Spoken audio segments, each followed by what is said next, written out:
নমস্কার। প্রতিদিনের মতন আজকের রাতেও কিন্তু একটা ভিডিও আমি আপলোড করব। এই ভিডিওটা হচ্ছে আজকের দিনে আজকে কিভাবে আমি দিনটা কাটালাম। বেশ কিছু ছোটো ছোটো ভালো মুহূর্ত আজকে কেটেছে, সেই নিয়ে আজকের এই ভিডিওটা। আশা করি আপনারা দেখবেন আর আপনাদের পছন্দও হবে। তাহলে শুরু করা যাক আজকের এই ভিডিওটা। প্লিজ পুরোটা দেখবেন, দিয়ে কোনো কিছু কমেন্ট করার থাকলে অবশ্যই কমেন্ট করবেন, লাইক করবেন আর সাবস্ক্রাইব করবেন আমার চ্যানেল অবাক কাণ্ড। ধন্যবাদ। তো আজকের সকালটা শুরু হয়েছিল, একটা বেশ ভালো দোকান আছে আমাদের কেষ্টপুরে, শ্রীকৃষ্ণ স্ন্যাক্স বলে।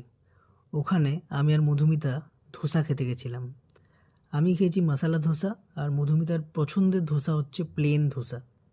তার সাথে যে চাটনিটা দেয় ভীষণ ইন্টারেস্টিং, আপনারা সবাই জানেন অরেঞ্জ চাটনি, ওটা কিন্তু খেতে বেশ ভালো।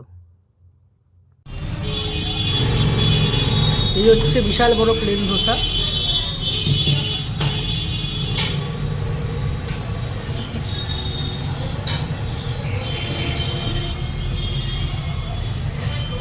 ধোসাটা খেয়ে জানিও কিরম। এটা হচ্ছে আমার মশালা ধোসা। এই যে অরেঞ্জ চাটনিটা, এটা মধুমিতার খুব পছন্দ।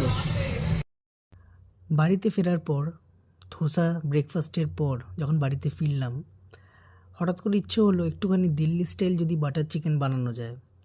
কিন্তু বাটার চিকেন বানালাম না, শুধু চিকেন টিক্কা কাবাব বানালাম। সেটাও কিন্তু এই ভিডিওতে আমি ইনক্লুড করেছি, প্লিজ দেখবেন।